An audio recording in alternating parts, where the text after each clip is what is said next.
Cela a commencé par de petites choses faciles à ignorer, comme cette nuit-là dans notre salon. Ma femme Vanessa était enceinte de 7 mois, les pieds posés sur notre pouf importé, une tasse de thé à la menthe à moitié vide sur la table basse antique. À 42 ans, elle faisait encore tourner les têtes, l'ancienne directrice marketing qui avait abandonné sa carrière lorsque nous nous étions mariés il y a 13 ans. Elle avait toujours dit qu'elle voulait la vie de famille que je pouvais lui offrir, la maison historique de Beacon Hill, la résidence d'été à Nantucket, le statut social que mon succès nous procurait. Je suis Michael Thornton, 55 ans, fondateur et PDG de Thornton Solutions. Après 20 ans dans les renseignements de la marine, j'ai bâti mon entreprise à partir de rien pour en faire une puissance protégeant les actifs numériques de l'élite financière de Boston.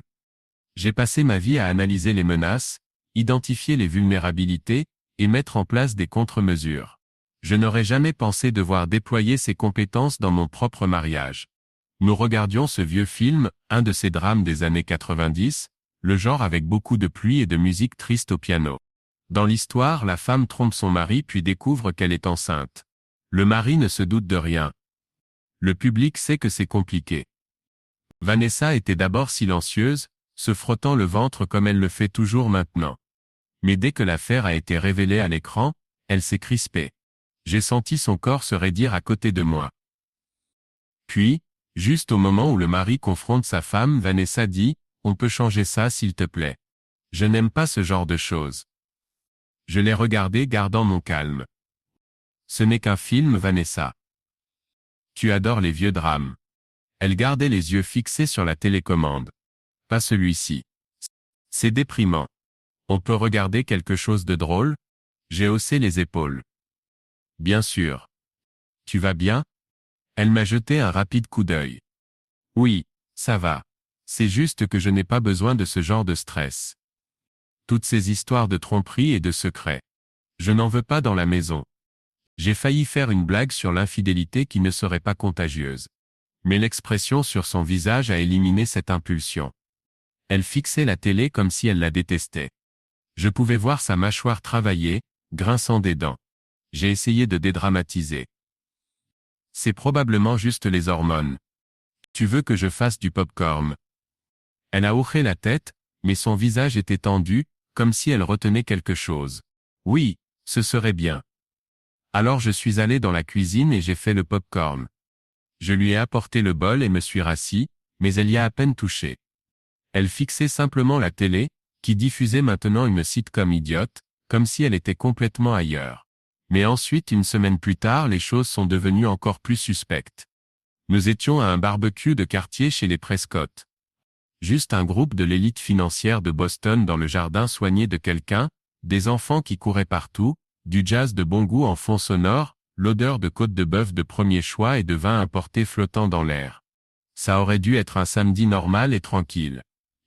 Je parlais avec quelques cadres de la volatilité du marché et des menaces de cybersécurité, écoutant d'une oreille distraite quand soudain ce type, Richard je crois, commence à raconter une histoire. Alors mon cousin, vous voyez? Il est en train de paniquer, il pense que sa femme l'a trompé. Maintenant il veut un test de paternité pour ses enfants, dit Richard, mi-riant mi-secouant la tête. Quelques personnes ricanent, mais pas Vanessa. Elle serait dit à côté de moi, tendue comme un arc. Elle se mêle brusquement à la conversation, la voix tranchante, les yeux froids. Vous êtes sérieux? C'est insensé. S'il aimait vraiment sa femme, il lui ferait confiance. Je veux dire, quel genre de mariage est-ce? Faire passer un test à sa propre femme comme si c'était une criminelle. C'est juste de la paranoïa. Tout le monde se tait. Richard hausse simplement les épaules. Je ne sais pas. Je suppose qu'il veut être sûr. Vanessa n'en démord pas. Non, c'est tordu. Certaines personnes ne peuvent pas s'en empêcher. Elles sont toujours méfiantes, toujours à chercher quelque chose qui ne va pas. Si on doute constamment de son partenaire, peut-être qu'on ne devrait même pas être marié. Je l'ai regardé et quelque chose dans son visage m'a retourné l'estomac. Ce n'était pas seulement de la colère. Elle avait l'air acculée, presque effrayée, comme si elle se battait pour sa vie. J'ai dit, et c'est juste une histoire sur quelqu'un qu'on ne connaît pas. Ça va?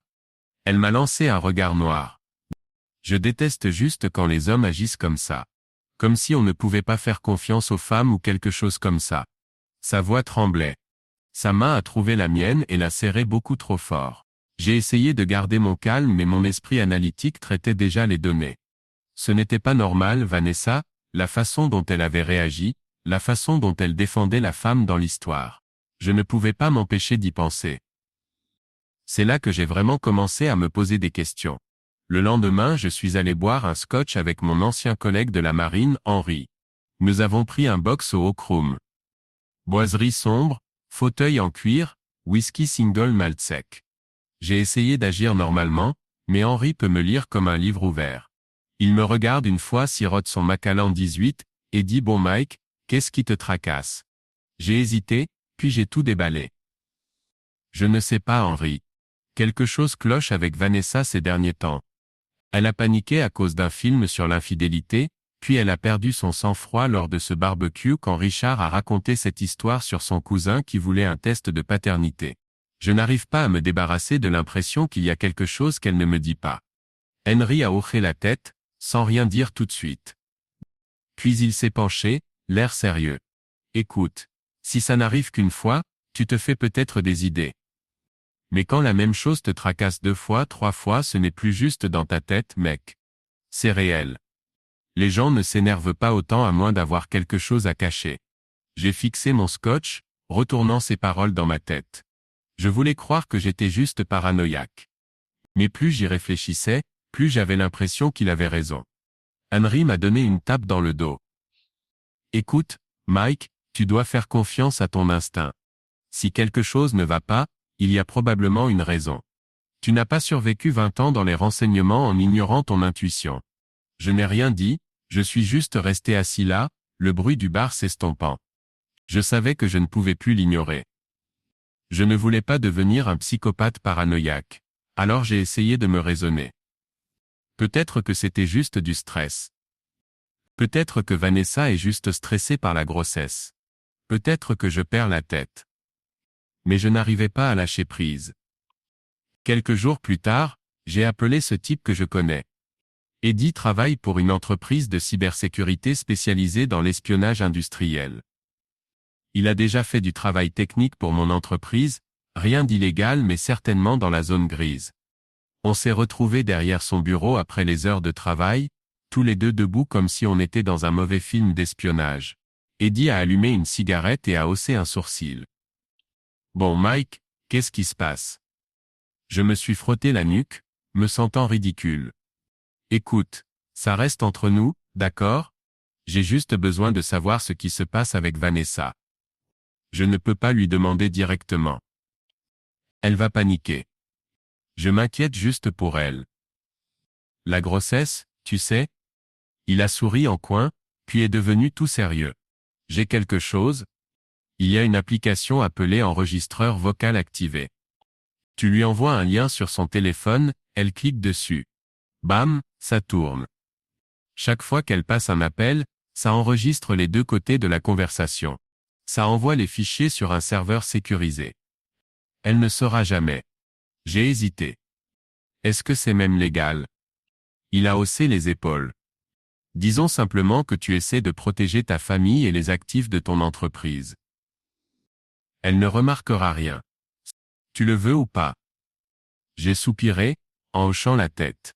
Ouais, je dois savoir. Cette nuit-là, Eddie a envoyé un texto à Vanessa avec un lien, prétendant que c'était une pub idiote pour une application de suivi de grossesse. Elle a cliqué dessus sans hésiter. L'application était active. Le lendemain, je suis allé encore plus loin. Je me disais que c'était juste pour me rassurer, mais ça me semblait vraiment louche. J'ai glissé un traceur GPS sous le siège de son Range Rover, juste un petit appareil qui enverrait un signal à mon serveur sécurisé. Désormais, chaque fois que Vanessa allait quelque part, je recevais une notification sur mon téléphone crypté. Je me répétais que je ne faisais que recueillir des informations, que je ne devenais pas fou. Mais au fond de moi, je savais déjà que j'avais largement dépassé les bornes. La culpabilité me rongeait.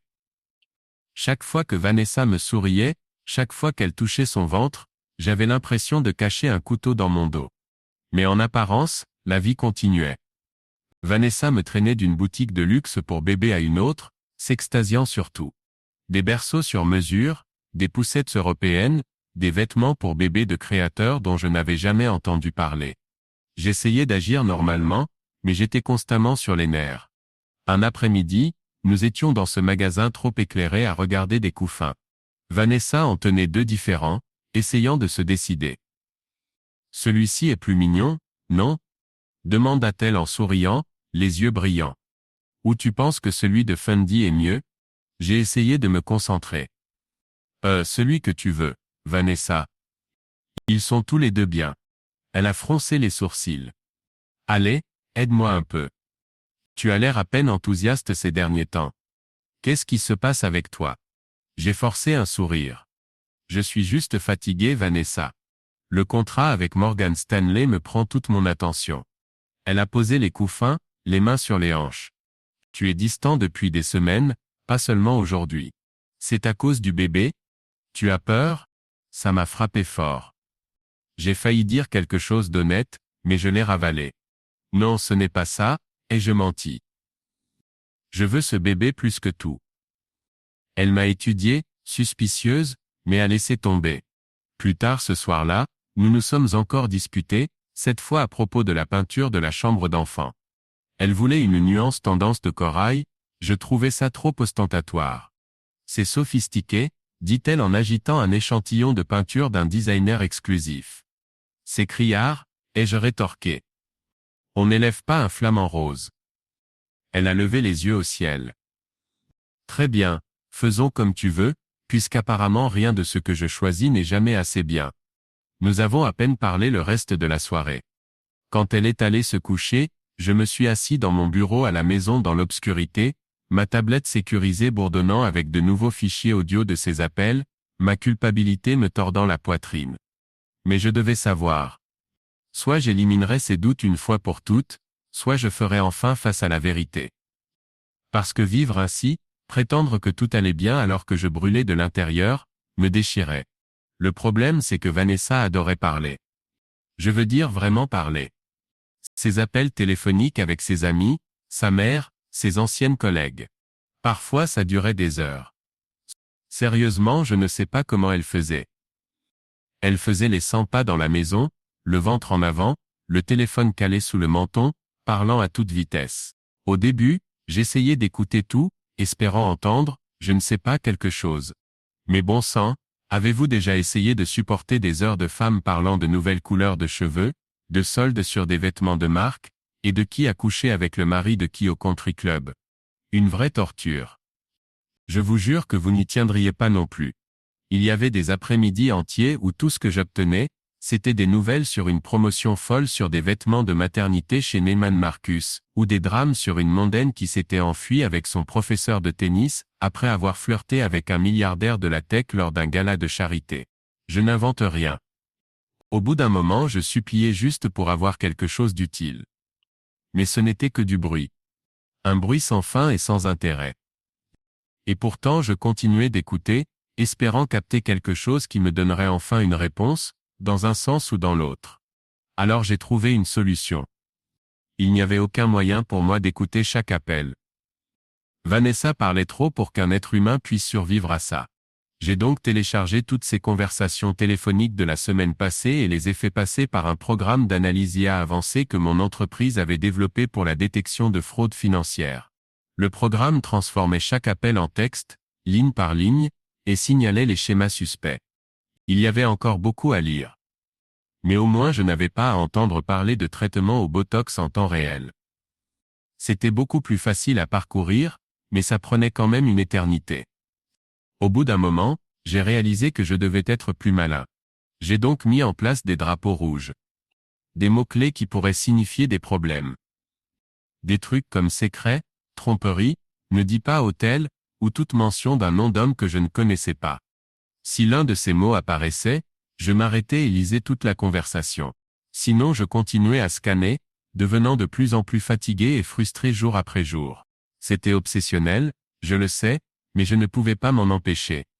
J'avais besoin de connaître la vérité, même si ça faisait mal. Quelques jours plus tard, l'IA a finalement signalé quelque chose d'inattendu. Vanessa avait eu un appel téléphonique avec sa sœur Mindy, et leur conversation avait déclenché quelques-uns de mes mots drapeau rouge. Mon cœur s'est mis à battre la chamade dès que j'ai vu la notification. J'ai tapé rapidement, respirant à peine. Quel jour cet appel a-t-il eu lieu? Montre-moi la transcription. Quelques secondes plus tard, le programme a répondu, cette conversation a eu lieu mardi. Voici la transcription. Mes mains tremblaient tandis que je faisais défiler l'écran, redoutant ce que je pourrais découvrir, mais ayant besoin de savoir malgré tout. Mes yeux se fixèrent sur la transcription, mes mains tremblant toujours alors que je lisais ligne par ligne. Mindy, tu as peur? Genre quand le bébé sera né, et si Maëlle remarque qu'elle ne lui ressemble pas. Vanessa, non, je n'ai pas peur. Sérieusement, ne t'inquiète pas. Le père biologique ressemble presque exactement à Maëlle. C'en est même troublant. Les mêmes yeux, les mêmes cheveux, et même un peu le même sourire. Mindy, waouh, c'est de la chance, j'imagine. Vanessa, ouais, personne ne se doutera de rien. Honnêtement, parfois je n'arrive même pas à faire la différence en regardant des photos. Mindy, donc tu penses que ton secret est en sécurité? Vanessa, j'en suis certaine. Michael ne le découvrira jamais. Je fixais l'écran, la poitrine serrée, chaque mot s'enfonçant comme un couteau. La pièce semblait soudain plus froide, plus petite, comme si les murs se refermaient sur moi. À cet instant, mon monde entier s'est effondré. Je n'étais pas fou. Je n'étais pas paranoïaque. Je l'avais senti au plus profond de moi, et j'avais raison. Vanessa m'avait trompé, et elle portait l'enfant d'un autre homme. Mes mains tremblaient tellement que j'arrivais à peine à fermer l'ordinateur portable. Je n'arrivais plus à respirer. Je savais juste que je devais sortir de la maison avant de faire quelque chose de stupide. J'ai attrapé ma veste et je suis sorti directement par la porte d'entrée. Ma tête tournait. En passant devant la chambre du bébé, celle qu'on venait à peine de finir, avec le berceau sur mesure pour lequel j'avais déboursé des milliers la veille, ma poitrine se serra si fort que je crus m'évanouir. Pendant un instant j'ai voulu y entrer et tout casser, tout détruire, réduire ce petit berceau en miettes. Mais je me suis retenu. Aucune colère ne changerait la vérité. Je me tenais dans le couloir, les poings serrés, respirant difficilement. Je savais que je devais garder mon calme. Si je perdais le contrôle maintenant, rien ne s'arrangerait. J'avais besoin de réfléchir, de planifier, de comprendre quoi faire ensuite. J'avais été trahi, mais je n'allais pas laisser la colère détruire le peu qu'il me restait. Le lendemain, j'étais assis en face d'une femme nommée Catherine Morgan dans un café du centre-ville. Elle avait la quarantaine bien entamée, avec des yeux intelligents et une attitude sans chichi. Journaliste d'investigation respectée, spécialisée dans les crimes en col blanc, elle avait contribué à exposer plusieurs scandales financiers dont j'avais entendu parler.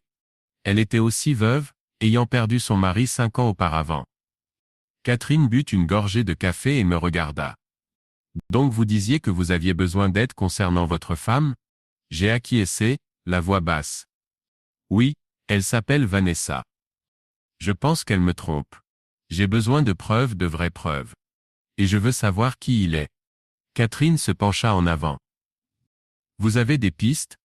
Quelqu'un que vous soupçonnez? J'ai secoué la tête. Personne que je connaisse. Elle a été prudente, mais je viens de découvrir que le bébé n'est pas de moi. L'expression de Catherine s'adoucit légèrement. C'est dur. Très bien. Voulez-vous que je fouille dans son cercle social? Ses relevés bancaires? Son historique de voyage? Tout ça, et je dis. J'ai juste besoin de la vérité. Et je dois savoir qui il est. Je ne peux pas dormir tant que je ne sais pas.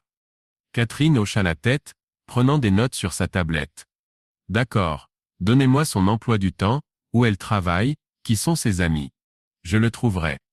J'ai fait glisser une clé USB sur la table, les mains encore tremblantes. Tout ce que je sais est là-dessus. Pouvez-vous commencer aujourd'hui?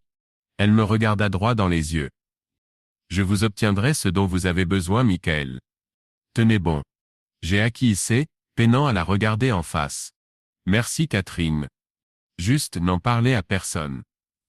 Pas encore. Elle se leva, rajusta sa veste. Votre secret est en sécurité avec moi. Je vous tiendrai au courant. Et juste comme ça, j'avais mis en marche quelque chose que je ne pouvais pas reprendre. 2 jours plus tard, Catherine m'appela. J'ai répondu, respirant à peine. « Et vous avez trouvé quelque chose ?» Catherine semblait presque désolée. « Michael, je suis navré. » Je l'ai suivie vérifier ses réseaux sociaux, surveiller partout où elle allait. Rien d'évident. Mais j'ai trouvé quelque chose d'intéressant dans ses relevés bancaires. Qu'est-ce que c'est? Elle fait régulièrement des virements vers un compte offshore aux îles Caïman. De petites sommes mais ça s'accumule. Plus de $2000 ces 5 dernières années. Mon sang se glaça. 5 ans? Nous n'essayons d'avoir un bébé que depuis 2 ans. Il y a autre chose, poursuivit Catherine. J'ai retracé certains de ses déplacements. Elle rencontre régulièrement un homme nommé James Barrett. C'est un conseiller financier chez Winthrop Capital. Il se retrouve au Four Seasons pour déjeuner, toujours dans un salon privé. James Barrett. Le nom me frappa comme un coup de poing dans le ventre. Je le connaissais. Il était venu chez nous pour des dîners. Il gérait les investissements de plusieurs de mes clients. Depuis combien de temps? Et je demandais, ma voix à peine audible. D'après les registres de l'hôtel et les virements bancaires, au moins 5 ans. 5 ans. La moitié de notre mariage. J'ai raccroché me sentant encore plus mal. Quand Vanessa est partie pour sa retraite de maternité dans ce spa exclusif des Berkshires, j'ai décidé de m'occuper des choses moi-même. J'ai retourné toute la maison. Tiroirs, placards, sa table de nuit, chaque sac et veste, chaque dossier dans le bureau. J'ai fouillé dans le linge, vérifié son ordinateur portable, feuilleté ses journaux intimes. J'étais désespéré. J'avais besoin de quelque chose. N'importe quoi pour prouver ce que je savais déjà au fond de moi. Le seul endroit que je n'avais pas vérifié était le placard de rangement, celui où nous gardions toutes les décorations de Noël. Vanessa adore Noël. Sérieusement, elle en est obsédée. Alors nous avons tout un placard juste pour toutes les lumières, les ornements et la fausse neige. Je me suis dit pourquoi pas, autant jeter un coup d'œil. J'ai sorti des boîtes de guirlandes, de vieux bas de Noël, des rennes en plastique. Rien. Je suis même monté sur une chaise pour vérifier les étagères du haut. Et puis en descendant j'ai remarqué quelque chose. Un des panneaux du plafond semblait légèrement décalé. Il y avait un espace au bord, juste assez pour voir qu'il n'était pas bien en place. Mon cœur s'est mis à battre la chamade. J'ai tendu le bras, et fait glisser le panneau sur le côté, tâtonnant à l'intérieur. Mes doigts ont effleuré quelque chose de petit. Une boîte, cachée tout au fond, là où personne ne penserait jamais à regarder à moins d'être désespéré. Je l'ai sortie les mains tremblantes. Pendant un instant, je l'ai juste fixé du regard, craignant de l'ouvrir et de découvrir ce que Vanessa me cachait vraiment. Je suis descendu, serrant la boîte contre moi, et me suis assis là sur le sol. Mes mains étaient moites. Pendant une seconde, je l'ai juste regardé, effrayé de connaître la vérité, mais ayant encore plus besoin de savoir. J'ai pris une profonde inspiration et ouvert le couvercle. À l'intérieur se trouvaient des documents médicaux, des dossiers, des formulaires, et une pile de papiers de clinique. Au début je n'ai pas compris. Puis j'ai vu les mots centre de fertilité, procédure d'EU, matériel biologique de donneur. Ma poitrine s'est serrée. J'ai continué à lire, feuilletant page après page. Des dates, des signatures, tout était officiel. IO utilisant un donneur. Donc Vanessa ne m'avait pas simplement trompé. Elle était allée dans une clinique de fertilité, et avait utilisé le sperme d'un autre homme pour tomber enceinte. Mais le bébé n'était toujours pas le mien. Je suis resté assis là, engourdi, les papiers étalés sur mes genoux. Pourquoi ne m'avait-elle rien dit? Pourquoi ne m'en avait-elle pas parlé d'abord? Tous ces mois de secret, toute cette peur et cette suspicion alors qu'elle aurait pu simplement être honnête.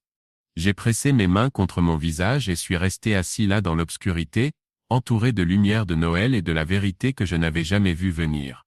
Mais soudain, je me suis figé. Attendez, Vanessa a dit à sa sœur que le père biologique me ressemblait beaucoup. Comment pouvait-elle le savoir si le donneur était censé être anonyme? Mes mains tremblaient tandis que je feuilletais à nouveau les papiers de la clinique, cherchant quelque chose que j'aurais manqué. C'est alors que je l'ai vu. Une ligne avec le nom du donneur, là, noir sur blanc. James Barrett. Je l'ai simplement fixé du regard, figé. James Barrett. Je savais exactement qui c'était. Mon esprit s'est vidé pendant un instant. Tout mon corps s'est glacé. C'était trop, beaucoup trop. Je suis descendu en trébuchant dans mon bureau, j'ai attrapé la bouteille de Macallan de 30 ans et me suis servi un verre plein, sans glace. Je l'ai avalé d'un trait, ne sentant presque rien sauf la brûlure. Je suis resté là, le verre à la main, fixant le vide, ne sachant pas si je voulais hurler, pleurer ou enfoncer mon poing dans le mur. James Barrett était l'amant de Vanessa. Son conseiller financier. L'homme qui s'était assis à ma table, m'avait serré la main, tout en couchant avec ma femme pendant 5 ans. Je me souvenais des photos de James sur le site web de Winthrop Capital. Il avait une quarantaine d'années, grand et en forme, avec ce look soigné de la vieille fortune de Boston. Son visage avait la même mâchoire carrée que la mienne. Les mêmes pommettes saillantes, les mêmes cheveux bruns foncés, bien que les siens soient toujours un peu plus coiffés que les miens. Donc maintenant Vanessa avait utilisé le sperme de son amant pour tomber enceinte. 5 ans après le début de leur liaison. Mais bon sang, pourquoi? Pensait-elle que je ne le remarquerais pas? Prévoyait-elle de me quitter? De prendre mon argent? Ma société? C'était trop, honnêtement. Ma tête tournait. Rien de tout cela n'avait de sens. Qui pourrait même penser à quelque chose comme ça? Je me suis assis à mon bureau, fixant le verre de whisky vide, me sentant plus perdu et seul que jamais. J'ai rappelé Catherine. Mes mains transpiraient tellement que j'ai failli lâcher le téléphone. Elle a décroché immédiatement. Michael, je ne m'attendais pas à vous entendre si tôt. Que se passe-t-il? J'ai pris une profonde inspiration, arrivant à peine à garder une voix stable. Catherine, j'ai encore besoin de votre aide. Cette fois c'est différent. Elle semblait méfiante. Quel genre de différent? J'ai essayé de trouver les bons mots. Vous savez comment je vous ai demandé d'enquêter sur la liaison de Vanessa? Eh bien, oubliez ça un instant. J'ai trouvé quelque chose. Il s'avère que le père biologique du bébé, ce n'est pas un inconnu. C'est James Barrett. Il y eut une pause. Le conseiller financier? J'ai dégluti. Oui. Vanessa a utilisé son sperme pour la grossesse. J'ai trouvé les papiers. C'est authentique. Catherine est restée silencieuse un moment. Puis finalement, mon Dieu. Donc il est, quoi? Son amant est le donneur de sperme? J'ai hoché la tête même si elle ne pouvait pas me voir. Oui. Mais voilà le truc. Je veux que vous examiniez les finances de Barrett. Et celles de Vanessa. J'ai le sentiment qu'il y a plus que simplement une liaison. Catherine a poussé un long soupir. D'accord, Michael. Ce n'est certainement pas une affaire ordinaire. Je vais fouiller, voir ce que je peux trouver sur les finances de Barrett et ses liens éventuels avec votre femme ou votre entreprise. Je vous tiendrai au courant. Merci Catherine. J'ai juste besoin de savoir ce qui s'est vraiment passé. Nous avons raccroché. Même Catherine semblait ébranlée. Et si cela la secouait, elle qui avait dévoilé des fraudes financières de plusieurs millions de dollars, alors peut-être que je n'étais pas si fou après tout. Je n'allais pas non plus rester assis à attendre. J'ai décidé de me rendre à ma maison du lac dans le New Hampshire, le même endroit où Vanessa et moi avions l'habitude de passer nos anniversaires. J'avais besoin d'espace pour réfléchir, pour planifier. La route jusque-là était difficile et solitaire, serpentant à travers des kilomètres de forêt. À mi-chemin environ, j'ai aperçu une voiture arrêtée sur le bas-côté. Une femme se tenait à côté, l'air frustré. En m'approchant, j'ai réalisé que c'était Catherine. J'ai ralenti, baissé ma vitre et lancé « Des problèmes de voiture ?» Elle a levé les yeux, surprise de me voir. « Michael? Que faites-vous par ici? Je me rends à ma maison du lac. Vous avez besoin d'un lift? » Elle a acquiescé, attrapant son sac dans la voiture. Mon moteur vient de lâcher. En fait, j'étais en route pour vous voir. J'ai trouvé quelque chose que vous devez savoir. Nous avons roulé en silence pendant quelques minutes, la tension palpable dans l'air. Finalement, Catherine a sorti sa tablette. J'ai fouillé dans les finances de Barrett comme vous me l'aviez demandé. Il a fait des mouvements très intéressants dernièrement. Il a liquidé la plupart de ses actifs, environ 3 millions de dollars. Et il a posé des questions sur les algorithmes de sécurité propriétaires de votre entreprise. Mes mains se sont crispées sur le volant. Quoi? Catherine a hoché la tête d'un air sombre. Il y a plus. Vanessa a régulièrement accédé à votre bureau à domicile quand vous n'étiez pas là. J'ai mis en place une surveillance après que vous m'ayez engagé. Elle a photographié des documents, copié des fichiers. Mon sang s'est glacé. Elle vole la propriété intellectuelle de mon entreprise. Il semblerait. Et d'après les transferts financiers, elle et Barrett préparent cela depuis des années. Ils ne sont pas seulement amants mais qu'elle. Ce sont des conspirateurs. Quand nous sommes finalement arrivés à la maison du lac, il était clair que personne n'y était venu depuis des mois. Les fenêtres étaient couvertes de poussière, des toiles d'araignée pendaient dans tous les coins, et tout l'endroit sentait le vieux bois et les souvenirs oubliés. Mes pas résonnaient sur le sol tandis que j'entrais, chaque craquement rendant le silence encore plus pesant.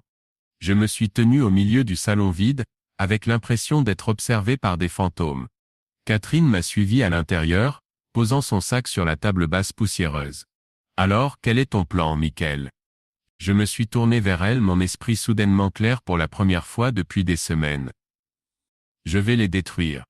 Pas avec de la colère, pas avec de la violence, mais avec précision. » Elle a haussé un sourcil.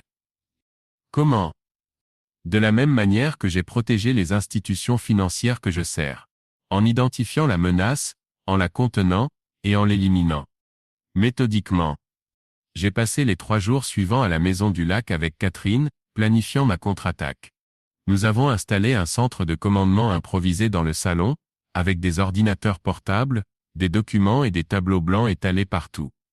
D'abord j'ai appelé mon avocat, Marcus Goldstein, l'un des avocats spécialisés en divorce les plus redoutés de Boston.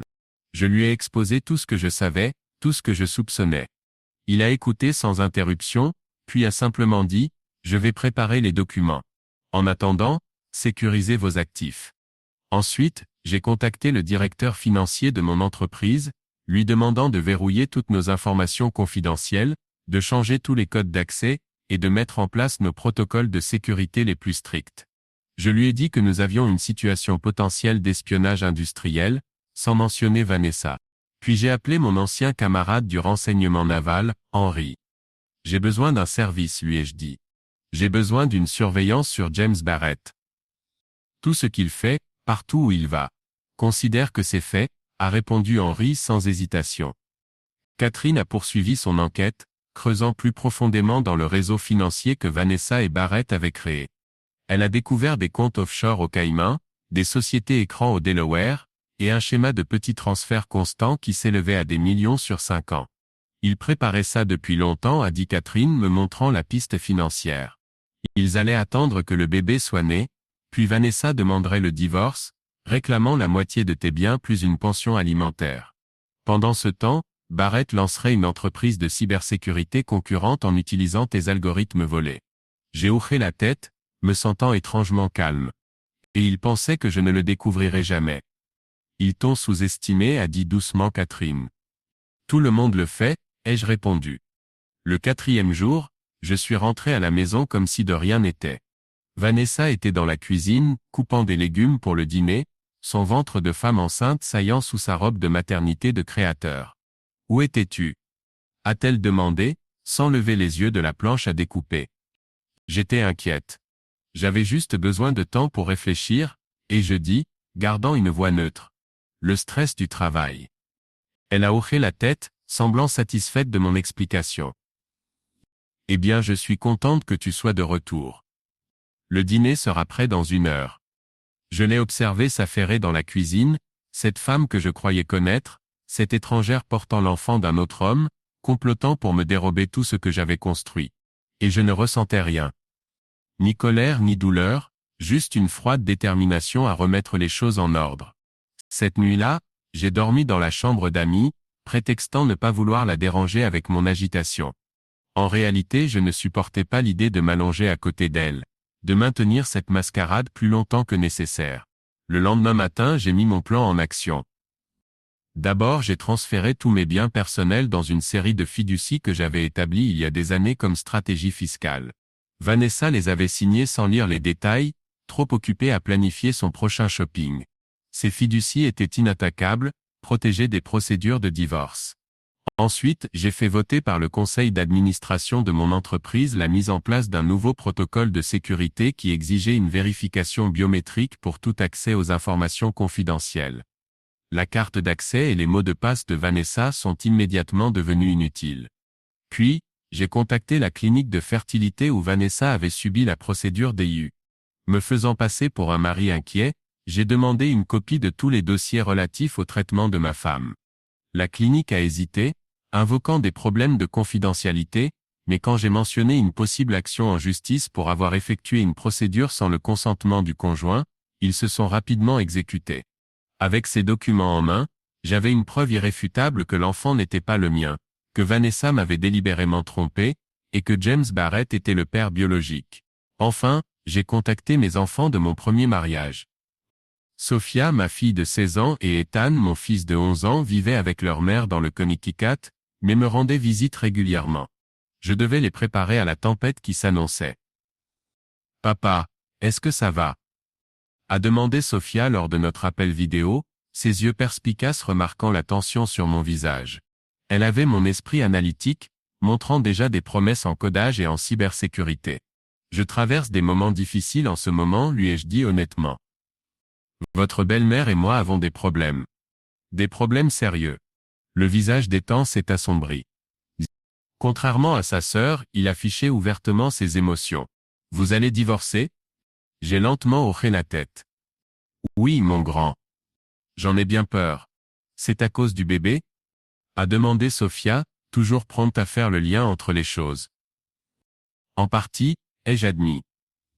Mais il y a plus que ça. Je vous expliquerai tout quand je vous verrai ce week-end. Je voulais juste que vous sachiez tous les deux que quoi qu'il arrive, vous êtes ma priorité.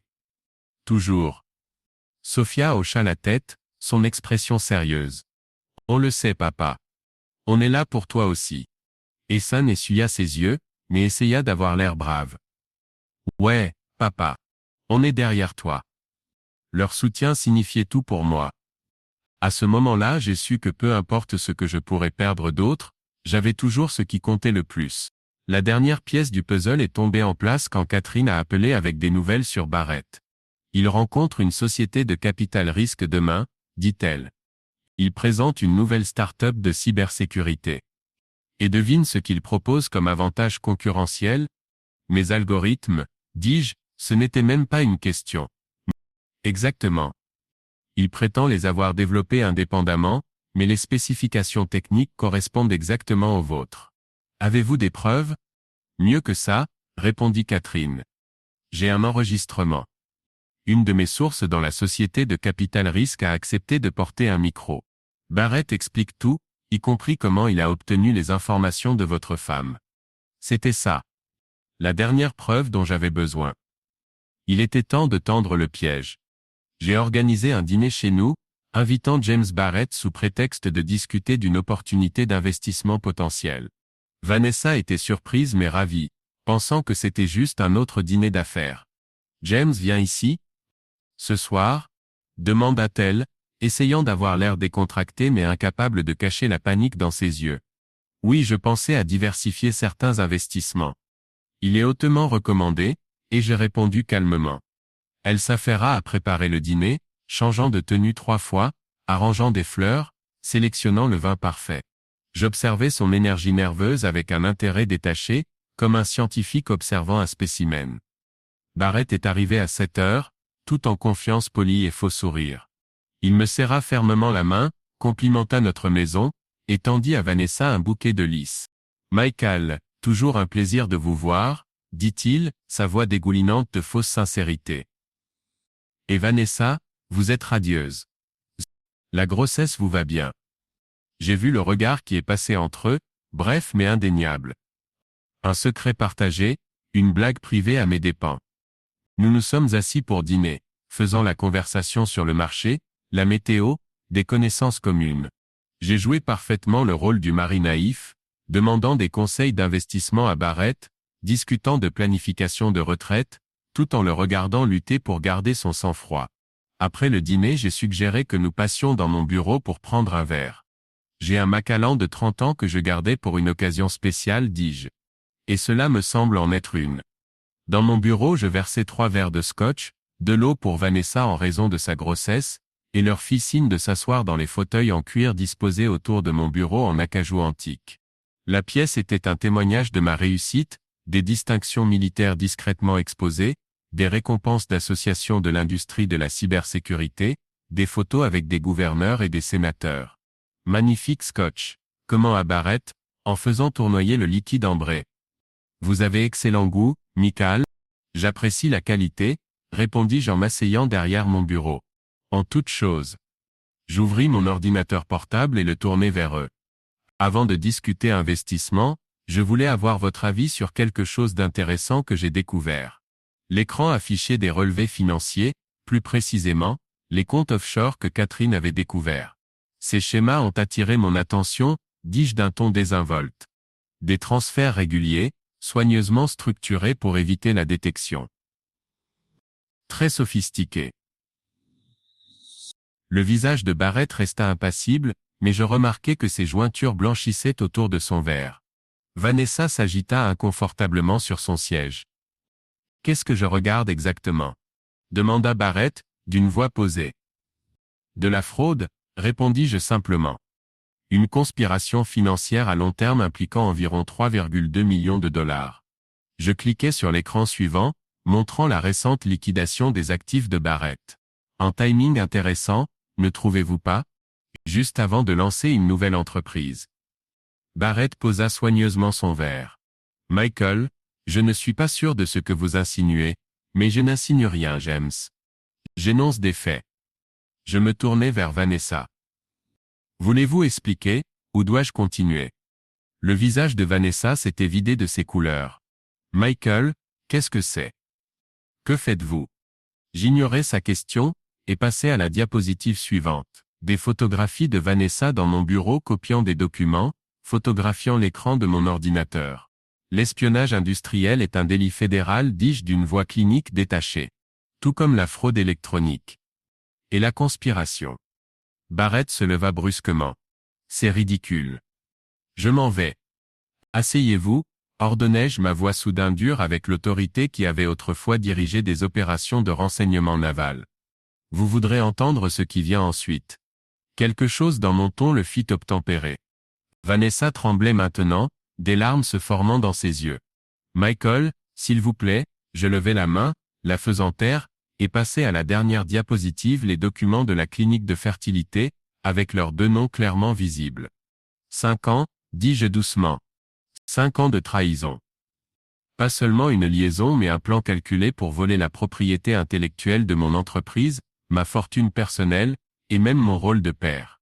La pièce devint complètement silencieuse. Le visage de Barrett était devenu livide. Vanessa pleurait ouvertement maintenant. « Ce n'était pas comme ça, murmura-t-elle. « Non? Alors explique-moi.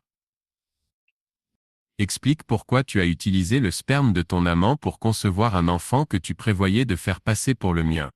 Explique les comptes offshore. Explique les algorithmes volés. » Barrett s'éclaircit la gorge. « Michael, soyons raisonnables. Nous pouvons trouver un arrangement. » Je ris, un son froid dépourvu d'humour. « Trouver un arrangement? Laisse-moi te dire ce qui a déjà été arrangé. Depuis ce matin, mes biens personnels ont été sécurisés dans des fiducies qui précèdent mon mariage avec Vanessa. La propriété intellectuelle de mon entreprise a été verrouillée avec de nouveaux protocoles de sécurité. Et j'ai déposé des plaintes pénales contre vous deux pour fraude, vol de secrets commerciaux et complot. Je me levai, posant mes mains à plat sur le bureau. Voici ce qui va se passer ensuite. Vanessa, tu recevras les papiers du divorce demain.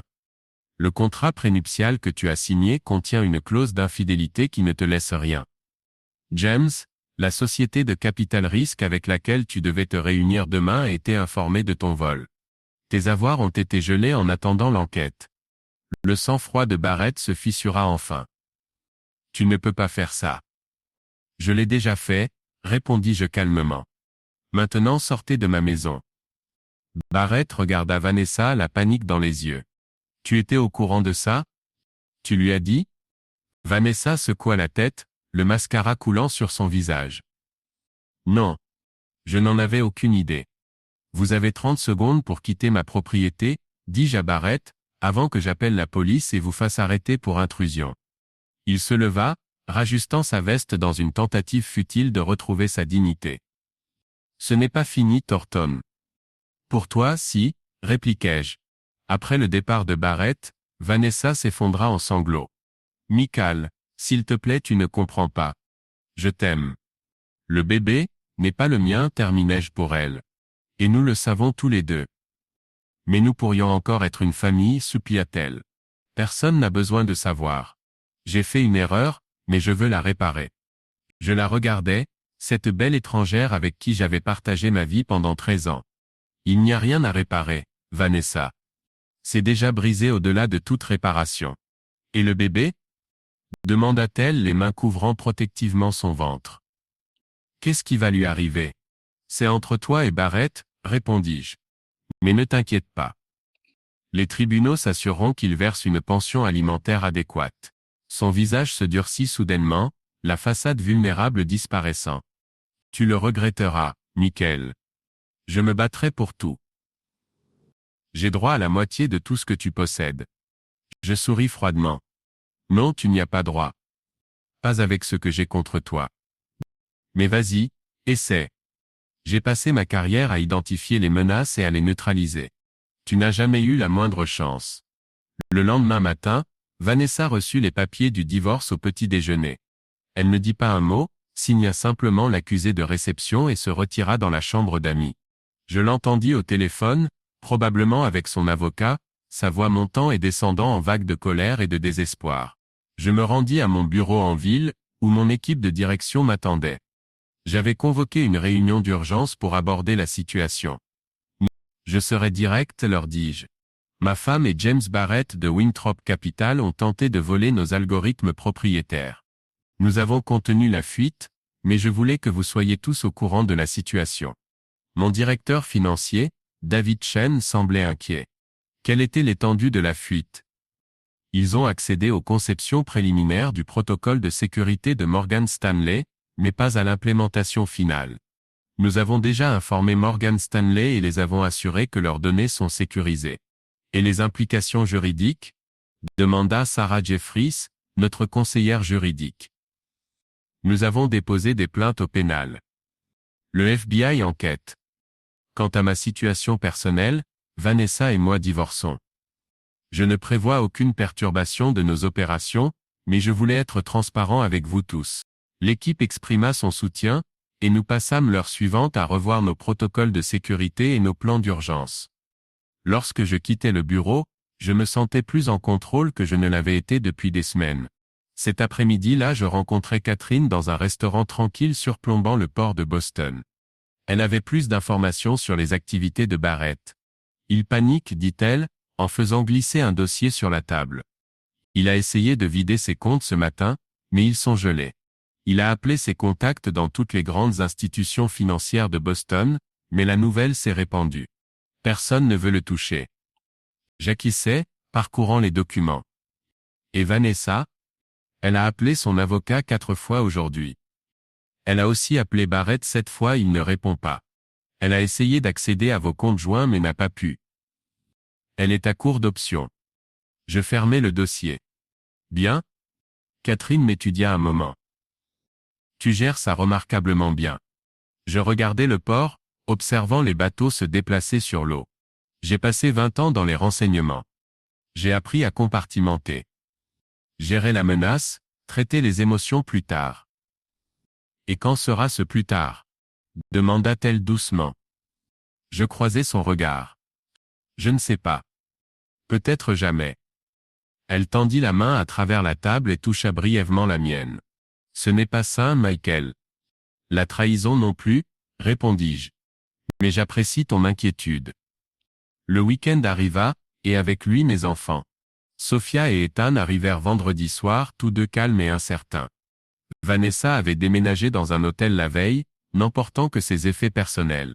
Je les fis asseoir dans le salon, déterminés à être honnêtes tout en restant appropriés à leur âge. Je sais que c'est déroutant, commençai-je.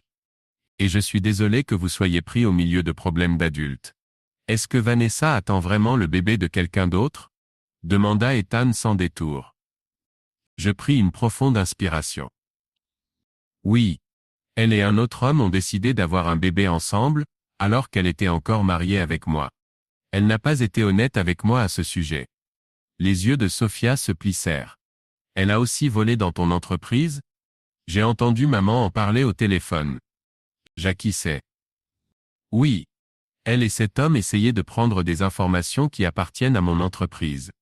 C'est n'importe quoi, dit Sophia, la colère brillant dans ses yeux. Elle semblait si gentille, mais elle ne faisait que t'utiliser. Parfois les gens ne sont pas ce qu'ils semblent être, dis-je prudemment. Mais cela ne veut pas dire que nous devons arrêter de faire confiance à tout le monde. Cela signifie simplement que nous devons réfléchir à qui nous accordons notre confiance. Ehsan leva les yeux vers moi, les yeux humides. Tu es triste, papa? Je le serrai dans mes bras. Oui, mon grand, je le suis. Mais je suis aussi reconnaissant pour ce que j'ai. Je vous ai tous les deux, et c'est ce qui compte le plus. Nous avons passé le week-end ensemble, évitant délibérément le sujet de Vanessa et du divorce. Nous sommes allés pêcher à la maison du lac, avons dîné dans leur restaurant préféré et regardé des films tard dans la nuit. Pendant ces quelques jours, je me suis permis de me concentrer uniquement sur mon rôle de père. Quand ils sont partis dimanche soir, Sophia m'a serré fort dans ses bras. On est de ton côté, papa. Toujours. Je sais, ma chérie. Merci. Les semaines suivantes furent un tourbillon de réunions juridiques, de dépositions et de gestion de crise. Barrett fut inculpé d'espionnage industriel et de fraude électronique. Plusieurs de ses clients ont intenté des poursuites contre lui. Sa réputation dans les cercles financiers de Boston était détruite. Vanessa a initialement contesté les termes du divorce, engageant un avocat agressif qui menaçait de traîner mon nom dans la boue. Mais lorsqu'elle a été confrontée aux preuves, les documents de la clinique de fertilité, les relevés financiers, les images de surveillance, son avocat lui a conseillé de négocier. Au final, elle n'a reçu qu'une fraction de ce qu'elle espérait, assez pour vivre confortablement, mais pas de façon extravagante, et certainement pas la fortune qu'elle et Barrett avaient prévu d'extorquer. 3 mois après ce dîner fatidique dans mon bureau, le divorce a été prononcé. Barrett avait accepté un accord pour éviter une longue peine de prison, acceptant 5 ans de mise à l'épreuve, une restitution, et une interdiction à vie d'exercer dans le secteur financier. Vanessa a donné naissance à une fille 2 semaines après la finalisation du divorce. Je n'ai jamais vu l'enfant. Selon Catherine, qui suivait la situation, Barrett a d'abord nié sa responsabilité, mais un test de paternité a confirmé qu'il était le père. Il a été condamné à payer une pension alimentaire mais a montré peu d'intérêt à s'impliquer dans la vie de l'enfant. Mon entreprise a non seulement survécu à la tentative de vol, mais a prospéré. Le contrat avec Morgan Stanley a été mené à bien avec succès, conduisant à des recommandations d'autres grandes institutions financières. Nous nous sommes étendus aux contrats gouvernementaux, obtenant un accord lucratif avec le département de la Défense grâce à mon expérience dans le renseignement naval. 6 mois après le divorce, j'ai croisé Catherine lors d'une conférence sur la cybersécurité à Boston. Elle faisait des recherches pour un article sur la confidentialité des données. Michael Thornton, dit-elle avec un sourire. Vous avez l'air en forme. Et c'était le cas. Le poids que j'avais perdu pendant l'épreuve avait été remplacé par du muscle grâce à des entraînements réguliers. Je dormais mieux, mangeais plus sainement, me concentrant sur la reconstruction de ma vie. Catherine, je l'ai saluée chaleureusement. Comment avance votre article? Presque terminé. Comment allez-vous? Vraiment? J'ai réfléchi à la question. Mieux. J'y arrive. Les enfants s'adaptent bien. L'entreprise se développe. Je guéris, je suppose. Elle a hoché la tête. Bien. Vous méritez cela. Nous avons fini par dîner ensemble ce soir-là, parlant pendant des heures de tout sauf de Vanessa et Barrett. Catherine m'a parlé de son défunt mari, un journaliste d'investigation mort en couvrant une histoire au Moyen-Orient. J'ai partagé des histoires de mes jours dans le renseignement naval, les parties qui n'étaient pas classifiées. À la fin de la soirée, alors que je la raccompagnais à sa voiture, elle s'est tournée vers moi. Vous savez, tout le monde n'est pas comme Vanessa. Certaines personnes accordent encore de la valeur à la loyauté, l'honnêteté, l'engagement. Je sais, et j'ai répondu. Je commence à m'en souvenir. Elle sourit. Bien. Parce que j'aimerais dîner à nouveau un de ces jours. Quand vous serez prêt. Je me suis surpris à lui sourire en retour, le premier sourire sincère depuis ce qui semblait être des années. J'aimerais beaucoup. 1 an après avoir découvert la trahison de Vanessa, je me tenais à la fenêtre de mon bureau, contemplant la ligne d'horizon de Boston. Mon téléphone vibra avec un message de Sophia, m'envoyant son dernier projet de codage pour avoir mon avis. Un autre message suivi d'Ethan, une photo de son équipe de football après avoir remporté leur match de championnat. Mon assistante frappa à la porte. Miss Thornton, Catherine Morgan est là pour vous voir. Je me détournai de la fenêtre. Faites-la entrer s'il vous plaît. Catherine entra, élégamment vêtue d'un tailleur sur mesure, son sourire chaleureux. Nous nous fréquentions régulièrement depuis quelques mois, prenant les choses lentement, construisant une base de confiance et de respect mutuel. Prêt pour le dîner? Demanda-t-elle. La réservation est à 19h. Laissez-moi juste finir une chose, répondis-je, me retournant vers mon ordinateur pour envoyer un rapide email. Alors que je tapais, j'aperçus une alerte d'actualité. James Barrett avait été arrêté à nouveau, cette fois pour fraude à l'investissement à Chicago, où il avait tenté de relancer sa carrière sous un nom différent. Vanessa, selon mon avocat, avait déménagé en Floride avec sa fille, vivant modestement grâce au règlement et à la pension alimentaire. Je fermai l'email, éteignis mon ordinateur et me levai. Le passé était le passé. J'en avais tiré les leçons, payé le prix, et j'en étais sorti plus fort. Il était maintenant temps de regarder vers l'avenir. Je suis prêt, dis-je à Catherine en prenant sa main. Allons-y. En quittant le bureau, je réalisai quelque chose d'important. La trahison calculée qui avait failli me détruire m'avait en fait forcé à reconstruire. Pas seulement ma vie, mais moi-même. Plus vigilant certes, mais pas amer. Plus prudent, mais pas fermé. Et peut-être le plus surprenant, plus reconnaissant des connexions authentiques quand je les trouvais. Certaines leçons ont un coût terrible. Mais si vous y survivez, elles peuvent vous mener à un endroit que vous n'auriez peut-être jamais trouvé autrement.